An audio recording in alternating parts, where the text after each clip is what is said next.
My next guest is the CEO of the #1 ticket-selling concert theater in the state of New Jersey. And while his business received a PPP loan worth more than $700,000, he's expecting a $25 million hit over the next 18 months because of coronavirus. For more, let's welcome in Adam Philipson, President and CEO of the Count Basie Center for the Arts in Red Bank, New Jersey. It's good to have you here, Mr. Philipson. I was in Red Bank weekend before last and walked by your venue. It's very nice, but I have to say that Red Bank, which is usually a bustling town, was pretty quiet.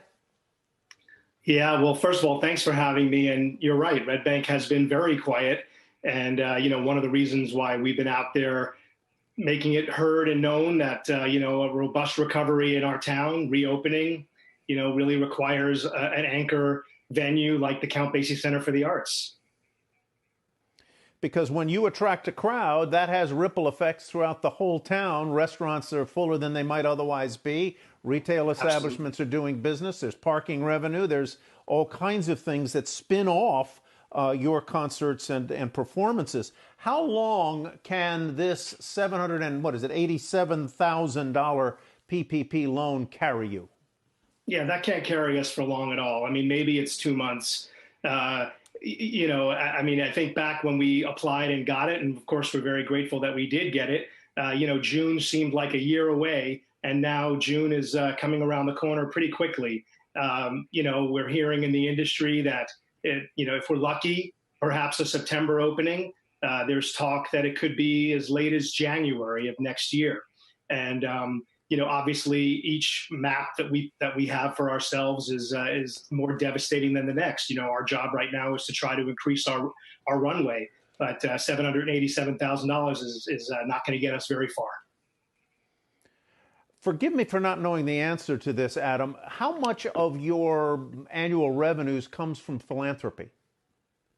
We probably do about. We're quite lucky to say that about 75 to 80% of the revenue that we have is from our concerts and our classes and things like that. And then being nonprofit, that the proceeds or the extra that we have, the surplus, goes for rainy day funds, of which we've blown through all of it in the last 3 months, and also goes to support our education, because our mission is to inspire, to educate, and to entertain.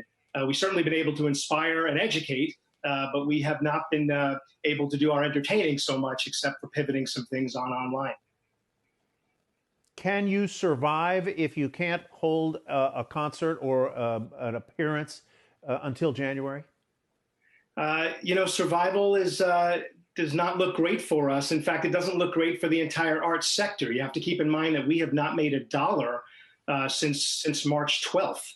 So, the losses are astounding, and, we try to build our runway as long as we can, but unless there's going to be some sort of a reinvestment in the entire arts sector, you're going to see theaters and not-for-profit organizations closing left and right, and resuming some semblance of normalcy in our lives will be impossible to do, because people are going to crave to be together, of course, when it's safe.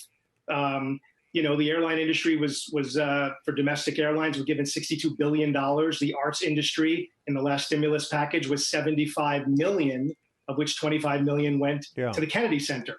That's just, those kinds of numbers are not going to sustain a sector that is critical for the resemblance of our lives.